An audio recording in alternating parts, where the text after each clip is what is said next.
আসসালামু আলাইকুম। ক্যাসেটটির শব্দ ধারণে ও অডিও ভিডিও রেকর্ডিংয়ে এআই মিডিয়া লাইভ এবং স্টুডিও খোলাপোটা গোবিন্দপুর। ইসলামের দ্বিতীয় খলিফা হযরত ওমর রাদিয়াল্লাহু তাআলা আনহুর শাসনকালের কথা।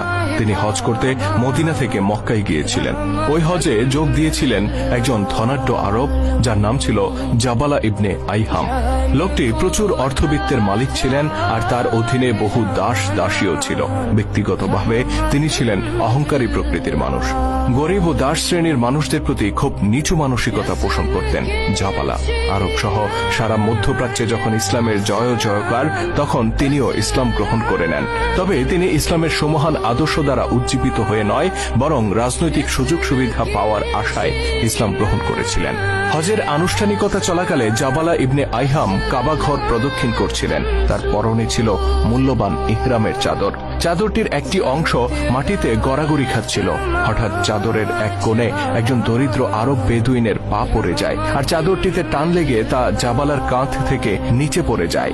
আমরা আগেই বলেছি, জাবালা ইসলামের আদর্শ দ্বারা অনুপ্রাণিত ছিলেন না। তিনি নিজের মূল্যবান চাদরে একজন দরিদ্র বেদুইনের পা পড়ায় ক্রোধে অগ্নিশর্মা হয়ে ওঠেন।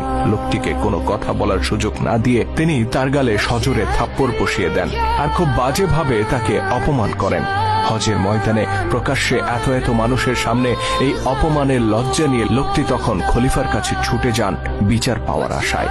আমিরুল মুমিনিন ওমর রাদিয়াল্লাহু তাআলা আনহু যখন বিস্তারিত শুনলেন, তিনি জাবালা ইবনে আইহামকে ডেকে পাঠালেন। অতঃপর জানতে চাইলেন অভিযোগ সত্য কিনা। জাবালা অকপটে ঘটনার সত্যতা স্বীকার করে নেন। তিনি বলেন, এই বাজিটা আমার চাদর পদদলিত করে আমাকে আল্লাহর ঘরের সামনে প্রায় উলঙ্গ করে দিয়েছিল। খলিফা বললেন, তিনি তো এই কাজ ইচ্ছে করে করেননি, তিনি অসতর্কভাবে তোমার চাদরে পা দিয়েছিলেন।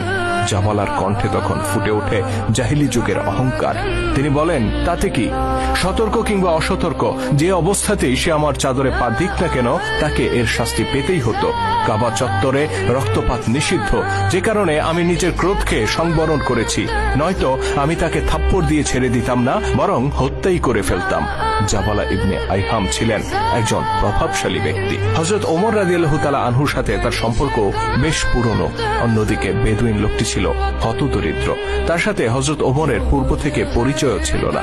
কিন্তু মুসলিম জাহানের খলিফা এসবের পরোয়া করলেন না। তিনি শান্ত কণ্ঠে বললেন, হে জাবালা, তুমি নিজের অপরাধ স্বীকার করেছ। এখন বাদী যদি তোমাকে ক্ষমা না করে, তাহলে ইসলামের বিধান মোতাবেক তোমাকে শাস্তি পেতে হবে।